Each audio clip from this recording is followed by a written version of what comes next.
ప్రేక్షకులందరూ నమస్కారం. ఈరోజు మన స్టూడియోలో ప్రముఖ ఆధ్యాత్మికవేత్త జ్యోతిష్య వాస్తు పండితులు శేషగిరిరావు గారు మనతో ఉన్నారు. గురువుగారితో మాట్లాడేద్దాం. నమస్కారం గురువు. గురుగారు, జూన్ నెలలో తులారాశి వారి పరిస్థితి ఎలా ఉండబోతుంది, ఎలాంటి జాగ్రత్తలు తీసుకోవాలి? తప్పకుండా తులారాశి వారికి అయితే కనుక ప్రస్తుతం గోచారం మంచిగా సానుకూలకంగా ఉన్న రాశుల్లో అయితే కనుక తులారాశి ఒకటి. అయితే ఇక్కడ తులారాశి వాళ్ళకి ఏంటంటే ఈ నెలలో ఎక్కువ శాతం ఇంచుమించుగా 75% అయితే కనుక మంచి ఫలితాలు వీరికి ఎక్కువగా కనిపిస్తున్నాయి. కేవలం ఒక 25% మాత్రమే వ్యతిరేక ఫలితాలు అనేవి కనిపిస్తున్నాయి. ఇది ఇక్కడ వ్యతిరేక ఫలితాల్లోకి వచ్చేప్పటికి ఏంటంటే ప్రాథమికంగా ఈ ఆరోగ్య విషయంలో ముఖ్యంగా అరుగుదల, తర్వాత ఏదైనా సరే కాలేయం, వీటికి సంబంధించిన విషయాల్లో కొంతవరకు జాగ్రత్త వహించాలి. అంటే ముఖ్యంగా వాళ్ళకి తీసుకునే తిండి విషయంలో కొంతవరకు జాగ్రత్త అనేది, శ్రద్ధ పాటించడం అనేది, అంటే వారి శరీర తత్వానికి ఏదైతే ఎక్కువగా అనుకూలం ఉంటుందో ఆ రకమైన దాన్ని తినటం అనేది కొంతవరకు మంచిది. అది ఒకటి చూసుకోవటం అనేది. అంటే ఇక్కడ ప్రాథమికంగా మనం చెప్పేది ఏంటంటే కనుక శరీరం చుట్టూ ఉండే విషయాల మీద కొద్దిగా నెగిటివ్ ఉంది.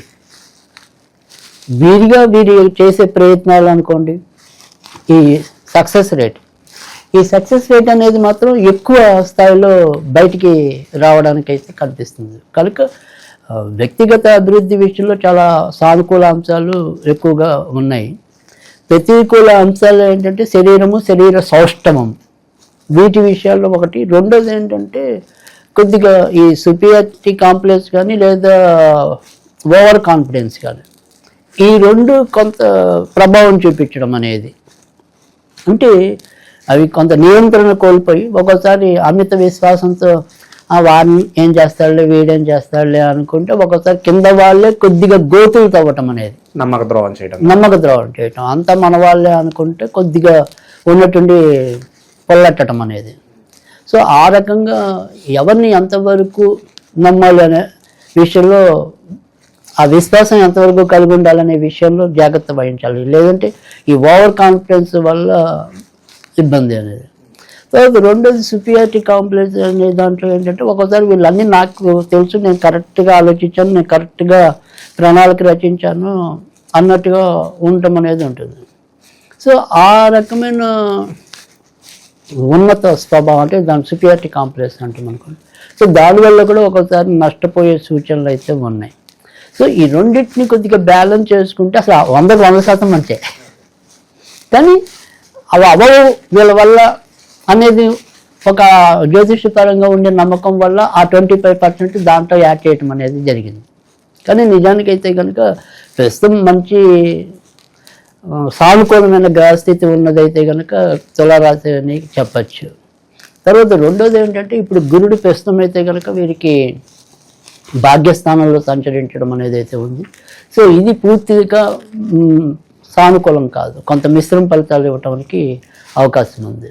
సో ముఖ్యంగా నాన్నగారి వైపు ఉండే బంధువులతో ఏమైనా సరే మధ్యలో పొరపచ్చాలి, కానీ వాళ్ళ పరంగా ఏమైనా సరే వీళ్ళకి ఆందోళన అలాంటివి ఒకటి. తర్వాత వారసత్వం అంటే తండ్రి వైపు నుంచి, అమ్మ వైపు నుంచి వచ్చేవాడితో ప్రమాదం లేదు, అలాంటి నాన్న వైపు నుంచి మనకు రావాల్సిన ఆస్తిపాస్తులు కానీ, సో నాన్న సంతకం పెడితే కానీ అయ్యే పనులు కొన్ని ఉంటాయి అనుకోండి ఉదాహరణకి. అలా నాన్న వైపు నుంచి వచ్చే విషయాల్లో ఏమైనా సరే మధ్య చిన్న ప్రతిబంధకాలు ఎదురయ్యే పరిస్థితి అయితే కనుక ఈ నెలలో ఉండొచ్చు. సో అలాంటి వాటిల్లోనే కొంతవరకు వ్యతిరేకత ఉంది, కానీ మిగతా అన్ని అంశాల్లో కూడా చాలా మంచి ఫలితాలు రావటం అనేది అయితే ఉంది. అయితే పంచమ స్థానంలో ప్రస్తుతం రాహును, లాభస్థానంలో కేతు సంచారం అనేది కూడా సంతానం యొక్క అభివృద్ధి విషయంలో కొంత ఇబ్బందులు ఉంటాయి. అంటే సంతాన విషయంలో మీరు తీసుకునే నిర్ణయాలు ఒకసారి అవి కరెక్ట్ కాదనిపిస్తూ ఉండటం, ఒకసారి రైట్ అనిపిస్తూ ఉండటం, ఇలా రెండు రకాల భావాలు ఎక్కువగా సంతాన విషయంలో ఎదురవడానికి ఉంటుంది. సో వీడు ఇంట్లో ఉంటే బాగా చదువుతాడేమో అనుకుని ఇంట్లో పెట్టి ఉన్నట్టుండి ఇంట్లో చదవట్లేదు, హాస్టల్లో పెడితే బాగా ఇలా వీళ్ళ విషయంలో ఒక నిశ్చిత అభిప్రాయానికి రాలేకపోవటం. సో కనుక సంతానపరమైన విషయాల్లో కూడా ఎక్కువ తర్జనభర్జనలు అనుభవించడం అనేది ఒకటి. తర్వాత రెండోది ఏంటంటే ఏదైతే ఈ రాహు అనేది పంచమ స్థానం అంటే సంతానం స్థానం అనే అర్థము. సో కొత్తగా సంతానం కావాలి అనుకున్న వాళ్ళకి కూడా అక్కడ కొంత ప్రతిబంధకం అనేది అయితే ఉంటుంది. సో ఒకసారి అభాషణలు అవుతూ ఉండటం, దానికి ఈ రకంగా ప్రతిబంధకాలు ఏర్పడే పరిస్థితి కనుక ఉంది కొంతవరకు తులారాశి వారికి. తర్వాత బుద్ధి పెట్టి చేసే పనులకు 1-2 సార్లు పెట్టి, అంటే ఇప్పుడు మనం శారీరకంగా శ్రమ పడే వాటిలో పెద్ద అవి యాటిట్యూడ్గా వెళ్ళిపోతాయి. కొన్నిసార్లు మనం బాగా మనసు పెట్టి బుద్ధి పెట్టి, ముఖ్యంగా ఈ మీడియా రంగంలో ఉన్న వాళ్ళు, క్రియేటివ్నెస్ అనే వాటిలో ఉండేవాళ్ళు, సో ఆ క్రియేటివిటీ అనేది ఉన్నట్టుండి వీళ్ళని కన్ఫ్యూజ్ చేస్తూ ఉంటుంది. అంటే ఈ గుమ్మానికి ఈ రంగు వేయటం బెటరా, ఈ రంగు వేయటం బెటరా అనేది అనుకోండి ఉదాహరణకి. సో దాన్ని వీళ్ళు కొద్దిగా కన్ఫ్యూజ్ చేస్తూ ఉంటాడు. ఈ రాహు ఇప్పుడు 5వ స్థానంలో ఉన్నాడు కాబట్టి, కనుక దాన్ని బుద్ధికి 1-2 సార్లు పదును పెట్టుకోవటం, జస్ట్ ఆలోచన వచ్చిన తడవినే దూకేయటం కాకుండా. అందుకే ఇందాక మనం చెప్పి మొదట వీళ్ళకి 2 కండిషన్స్ అప్లై అయినట్టుగా ఓవర్ కాన్ఫిడెన్స్ ఒకటి, సుపీరియారిటీ కాంప్లెక్స్ అనేది ఒకటి. సో అంత ఓవర్ కాన్ఫిడెన్స్ వద్దు, 1-2 సార్లు ఆలోచించండి, తప్పేం లేదు. సో కానీ ఆలోచించుకుని కరెక్ట్గా ఒక కన్క్లూజన్కి వచ్చాక మీరు నిర్ణయం తీసుకుంటే మంచి సక్సెస్ ఇవ్వడానికి మిగతా గ్రహాలు ఉన్నాయి. సో ఇక్కడ బుద్ధిని పాడు చేసే చోట రాహు ఉన్నాడు, కానీ మీకు చేసినది కరెక్ట్ అవ్వడానికి మిగతా గ్రహాలు సానుకూలంగా ఉన్నాయి. సో ఆ బుద్ధిని ఒక్కటి కంట్రోల్ చేసుకుని మీరు కరెక్ట్గా ప్లాన్ చేస్తే అద్భుతమైన విజయాలు పొందడానికి ఇప్పుడు ఉంది. తర్వాత పంచమంలో రాహు అనేది ఎప్పుడూ కూడా మళ్ళీ ఇంకో దానికి చాలా యోగ్యం. ముఖ్యంగా ఆన్ ద స్క్రీన్ నటించే వాళ్ళకి, ఆన్ ద స్క్రీన్ మార్కెట్లో మనం ఉపన్యాసాలు చెప్పే వాళ్ళకి, ఇలా ఆన్ ద స్క్రీన్ వచ్చే వ్యక్తులకి ఇది చాలా అద్భుతమైనది. అంటే మనం రకరకాల ముఖ కవళికలు పలికించడానికి, వ్యక్తీకరించడానికి ఇప్పుడు చాలా సానుకూలమైన స్థితి ఉంది.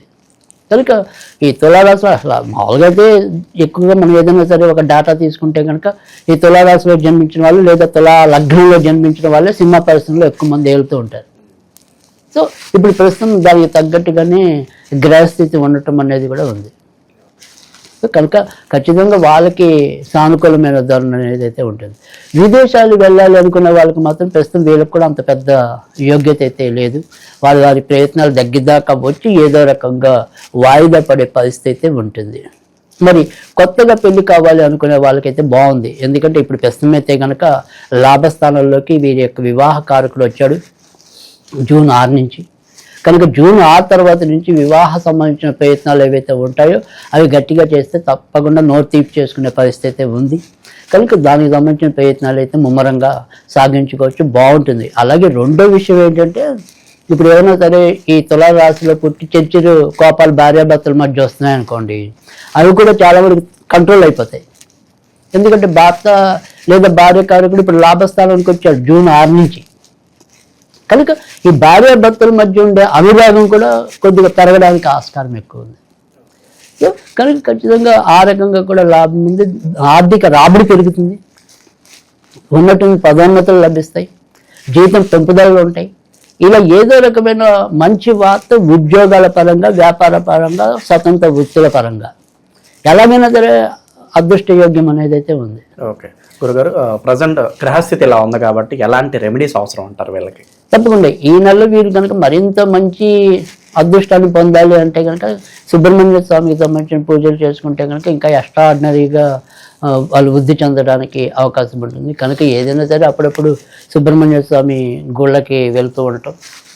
అయితే సుబ్రహ్మణ్యుడి సంఖ్య 6 కనుక 6 ప్రదక్షిణాలు చేస్తే కనుక మరింత మంచి ఫలితాలు రావటం అనేది అయితే ఉంటుంది. ఒకవేళ గుళ్ళు వాటికి ఏమీ వెళ్ళలేకపోతే కనుక ఓం సుం సుబ్రహ్మణ్యాయ నమః, ఓం సుం సుబ్రహ్మణ్యాయ నమః, ఇది చేతనైన సార్లు చదువుకోవటం. సరే ఇవేమీ కుదరవు అనుకుంటే కనుక ఏదైనా సరే ఒక స్విచ్ వర్డ్లో చెప్పాలంటే కనుక bring magic, bring magic, bring magic, ఇది కనుక చేతనైన సార్లు చదువుకుంటే నిజంగా మ్యాజిక్కే జరుగుతుంది. ఓవరాల్గా ఈ జూన్ నెలలో ఈ రాశి వాళ్ళందరూ కూడా ఏ విధంగా ఉండబోతుందో చాలా బాగా వివరించారు గురుగారు. ధన్యవాదాలు.